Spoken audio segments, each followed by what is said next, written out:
Nous avons choisi de mettre l'accent sur un problème récurrent dans les hôpitaux. Dans la grande majorité des cas, les patients hospitalisés pour Covid ne peuvent plus recevoir de visite de leurs proches. Certains malades meurent tout seuls, loin de leur famille. À Carpentras, Frédéric Poré et Nicolas Carme ont rencontré la famille d'un homme décédé. Ils se battent pour humaniser cette fin de vie.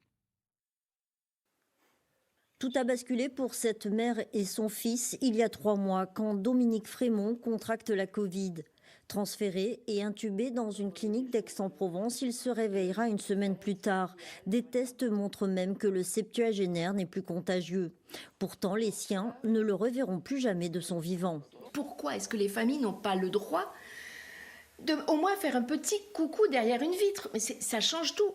L'infirmière qui était gentille, qui avait vu ma fille, qui l'a revue après, lui a dit, quand je lui ai dit que vous êtes venu, votre père a pleuré. Pourquoi est-ce qu'on n'accorde pas quelques instants, mais de pitié, quoi, de pitié, d'humanité? Une clinique, normalement, une clinique, un hôpital, c'est fait pour soigner, mais soigner pas que des organes, pas que des gestes techniques, avoir un minimum d'attention à la personne.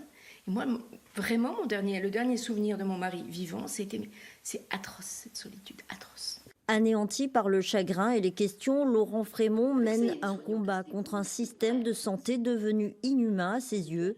Il fait une proposition de loi. Si un établissement veut malgré tout empêcher les visites, eh bien les victimes pourront saisir un juge en urgence qui pourra contraindre l'établissement à ouvrir ses portes. Et donc j'aimerais vraiment que... il y a déjà des parlementaires qui sont intéressés par le sujet, mais j'aimerais vraiment que le gouvernement prenne à son compte cette proposition de loi. Ce serait à mon avis le meilleur moyen de rattraper tous ces mois d'inhumanité qui n'ont que trop duré. Dans son combat, Laurent n'est pas seul. Il a reçu des milliers de messages de soutien.